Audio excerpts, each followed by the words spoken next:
Alors, depuis ce jour, le 1er janvier, un jour férié, ne fait plus partie de la semaine comparative.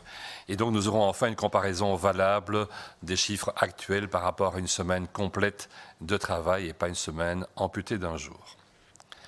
Actuellement, nous observons une diminution légère des moyennes hebdomadaires, une tendance qui, nous le pensons, nous l'espérons, va se poursuivre dans les jours à venir.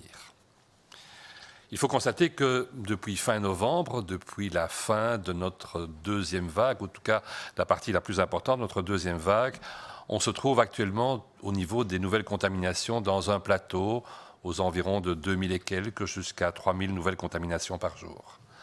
Ces chiffres que nous avons en Belgique sont meilleurs que ceux de beaucoup de pays voisins, mais nous restons, et on l'a déjà dit, et ceci est toujours valable, dans un équilibre fragile.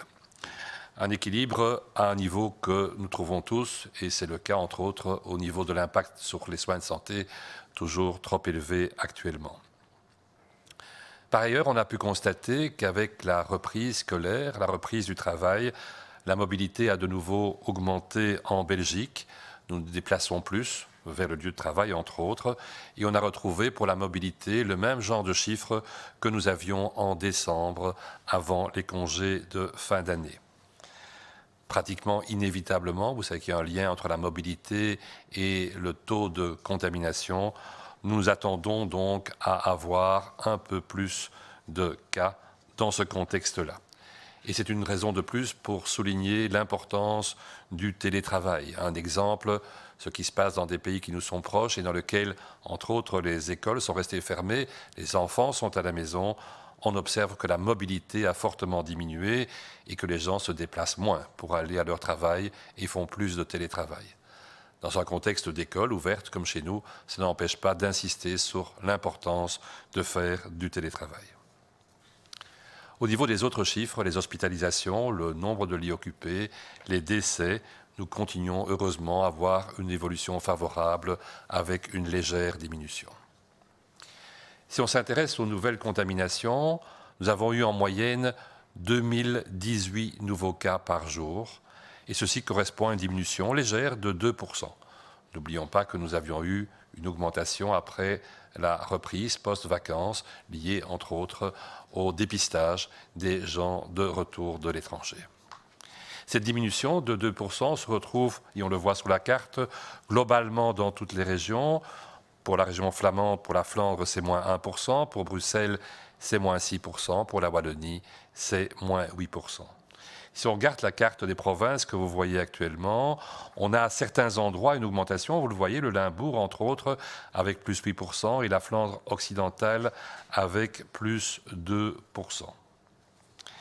Ces augmentations régionales sur le Limbourg et la Flandre occidentale sont essentiellement liées à des foyers constatés là dans les maisons de repos et dans des hôpitaux. Au niveau du nombre absolu de cas, c'est toujours la province d'Anvers, suivie des deux Flandres, qui en a le plus grand nombre. Si on s'intéresse à la répartition des cas en fonction de l'âge, on a des différences assez marquées. La baisse la plus importante, et je dirais heureusement, est chez les plus de 80 ans au niveau national, avec une diminution de 20%. Et on sait que c'est la population la plus touchée par la pathologie si elle développe des signes cliniques. Heureusement, dans ce groupe d'âge, en tout cas dans les maisons de repos et de soins, la campagne de vaccination a déjà permis de vacciner plus de 100 000 personnes contre le Covid.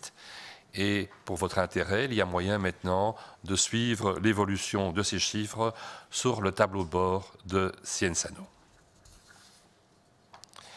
Chez les gens plus jeunes, de 30 à 60 ans, et chez les enfants et les jeunes de moins de 20 ans, on a par contre une hausse du nombre d'infections. Elle est la plus marquée chez les enfants de moins de 10 ans, où on est passé de 400 et quelques à 500 et quelques infections, donc une augmentation de l'ordre de 27%.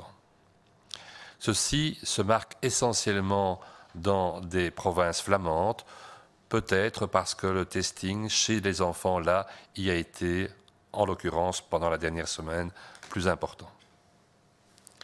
Si on s'intéresse aux hospitalisations, elles continuent à diminuer lentement mais régulièrement. On a en moyenne eu, la semaine dernière, 116 hospitalisations par jour, ce qui est 9% de moins que par rapport à la semaine précédente. Il faut cependant noter que dans certaines provinces ou certaines régions, la région de Bruxelles, les provinces du Limbourg, la Flandre orientale et le Brabant wallon, on a eu une petite augmentation des hospitalisations. Heureusement, plus de personnes sortent que n'entrent à l'hôpital. Il y a eu en moyenne 130 sortants par jour durant la semaine précédente, ce qui nous amène actuellement à avoir hospitalisé chez nous 1974 patients, dont 369 le sont en soins intensifs. Ceci n'est qu'une légère diminution, mais malgré tout une diminution de 2%. Nous devons toujours déplorer un certain nombre de décès. Celui-ci a heureusement continué à diminuer de 8% et ceci nous amène à avoir actuellement 50 décès par jour liés au Covid. Quel type de masque faut-il utiliser pour se protéger des variants plus contagieux? Le port de masque FFP2 est-il nécessaire? Alors j'aurais envie d'entamer ça en disant que rien ne sert d'employer trop peu ou mal un outil théoriquement plus efficace et que nous avons à notre disposition des outils efficaces s'ils sont employés quand il faut et convenablement. Première chose, convenablement. Les masques en tissu sont des masques qui doivent être lavés. Ce sont des masques dans lesquels il faut préférer les masques qui ont une double couche et éventuellement, si possible, la possibilité de mettre entre les deux couches un filtre. Les masques chirurgicaux doivent se changer, ne pas être mouillés, ne pas être abîmés, idéalement les changer toutes les 4 heures. Pour le masque lui-même, il faut le porter convenablement. Un masque abaissé sur le menton, un masque qui ne cache pas le nez, un masque qui bâille sur le côté est un masque qui perd énormément de son efficacité. Il faut donc se laver les mains aussi avant de manipuler son masque. Toutes des choses qu'on a dit à de multiples reprises l'année passée, qu'on n'a peut-être pas assez répétées. L'emploi du masque est devenu un automatisme parfois mal digéré et dans lequel nous avons intégré un certain nombre de fautes de comportement. Et il serait d'abord judicieux de réparer ces fautes avant de songer éventuellement à employer d'autres systèmes. Bien l'employer, on a dit l'employer assez souvent, c'est-à-dire dans toutes les circonstances de notre vie sociale ou professionnelle où c'est nécessaire. À l'extérieur, bien sûr, où c'est obligatoire, ou par définition à des endroits où il y a du monde et dans lesquels les distances ne peuvent pas être respectées, le fameux mètre 50 dont on a encore parlé. À l'intérieur, bien sûr, aux endroits où c'est obligatoire, comme les transports en commun ou les magasins, mais aussi dans d'autres circonstances, si pour une raison ou une autre, vous devez rentrer chez quelqu'un ou quelqu'un rentre chez vous et que les distances ne peuvent pas être considérées. Dans un emploi adéquat de masques traités comme il le faut, la filtration peut être finalement pour une population et la diminution de l'impact sur une population peut être au moins aussi important que si on employait des masques plus complexes à mettre, plus complexes à tolérer et qui ne seront pas de manière évidente sur le terrain d'un apport significatif.